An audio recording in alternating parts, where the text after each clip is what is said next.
निधि मिश्रा जी, इंदौर से। महाराज जी, हम ये मानते हैं कि श्राद्ध या तर्पण करने से पितृ संतुष्ट रहते हैं, पर अगर पितृ दोष हो तो हम क्या कर सकते हैं उनका आशीर्वाद सदैव हम पर बना रहे?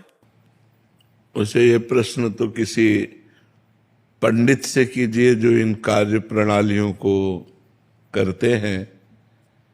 हम ये जानते हैं कि समस्त दोषों से मुक्त होने के लिए, समस्त ऋणों से मुक्त होने के लिए, देव ऋण, ऋषि ऋण, मातृ ऋण, पितृ ऋण, गुरु ऋण, समस्त ऋणों से मुक्त होने के लिए और समस्त दोषों से मुक्त होने के लिए एकमात्र भगवान की शरण लेकर यदि हम नाम जपते हुए अपने कार्यों को करें, चाहे वो पितृ तर्पण हो, चाहे वो श्राद्ध हो, तो इससे सब दोष मुक्त हो जाएंगे, सब पितरों का कल्याण हो जाएगा। सात तरति सा लोकान तारयति, वो स्वयं तर जाता है, लोगों को तार देता है, जो अपने चित्त को भगवान में अर्पित कर देता है, जो निरंतर नाम जप करता है, भगवान की शरण में है। ये उपाय तो हम जानते हैं, लेकिन अब जो शास्त्रीय पद्धति से पितृ तर्पण श्राद्ध ये कभी करवाया नहीं है, बाबा जी रहे हैं, तो किसी आचार्य पंडित जो करवाते हैं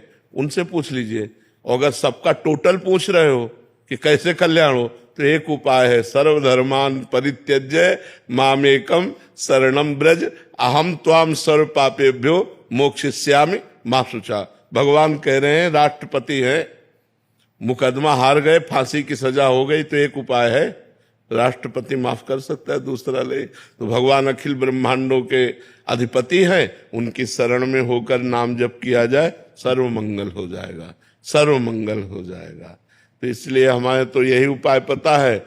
अगर और छोटे मोटे उपाय जानने हो तो किसी आचार्य से मिलो जो आपको ऐसे उपाय बताए, हमको तो इसका ज्ञान है नहीं जी। अजीत दुबे जी, दादा वल्लभ श्री हरिवंश। महाराज जी, क्या नाम जप करने से बिगड़े हुए कार्य में सफलता पाई जा सकती है? बिल्कुल बिल्कुल, यही तो एक उपाय है जो बिगड़े हुए कार्य को संभाल दे, यही उपाय है, दूसरा कोई उपाय नहीं। भगवान का नाम जब सब बिगड़ी बना देता है, आप जप के देख लो। लेकिन ध्यान रखो, बिगड़ा है 100 ग्राम और भजन है 1 ग्राम, तो अभी बिगड़ी नहीं बनेगी। जब 100 के ऊपर, 100 ग्राम के ऊपर भजन बढ़ेगा, तब आपको फटाफट सब कुछ बनता नजर आएगा।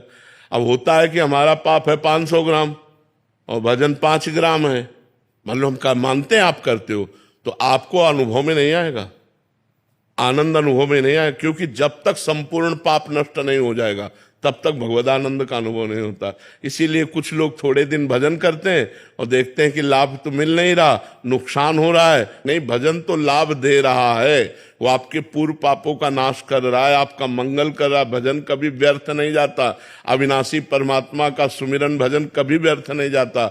इसलिए नाम जप करो, बिगड़े काम बनेंगे, पर संभल लो। हम इस बात को दिमाग में बैठा लो कि जितना तुम्हारा गलत आचरण, जब तक वो नष्ट नहीं हो जाएगा तब तक आपका मंगल नहीं होगा। पुण्य कर्म के बस थोड़ा सुख आ जाएगा, पाप कर्म के फल दुख आ जाएगा, लेकिन जो मंगल है एक बार शुरू हुआ तो कभी अमंगल नहीं होता जीवन में। ध्यान रखना, अमंगल होते होते मंगल हो जाता है, दिखाई देता है ये अमंगल हुआ और मंगल हो गया। कई बार हमने कहा कि तलवार आएगी, वो गले तक वो हार बन जाएगी, वो तुम्हारी गर्दन को नहीं काट, सीम की चाप सके को तासु बड़ रखवार रमापति जासु, पर इतने में तो हालत खराब हो जाएगी। बस उसी में हालत खराब ना हो तो वही भक्त है, वही भगवान का भक्त। बड़ी कठिन बात है ये, बड़े लीला बिहारी भी हैं, बड़े लीला भी है। हरी तेरी गति लखना पर है, सारा खेल उन्हीं का चल रहा है। ऐसे हो जाओ और भगवान का भजन करो तो निकल जाओगे नहीं। ऐसी ऐसी समस्याएं, ऐसा प्रपंच, ऐसी माया की दुर्गति किए हुई है, जीव की दुर्गति की हुई। थोड़ी थोड़ी सी इंच इंच जगह में भाई भाई को मारे डाला, थोड़ी सी वासना में पति पत्नी के बीच में मन मुटाव, पति पत्नी की हत्या, क्या क्या सब संसार में हो रहा है। अरे भगवान की शरण में हो जाओ, बुद्धि शुद्ध हो जाए तो बच जाओ, नहीं पता नहीं कौन सा पाप कहां करवा दे माया। और निरंतर नाम जप करो, तभी आनंद की अनुभूति होगी।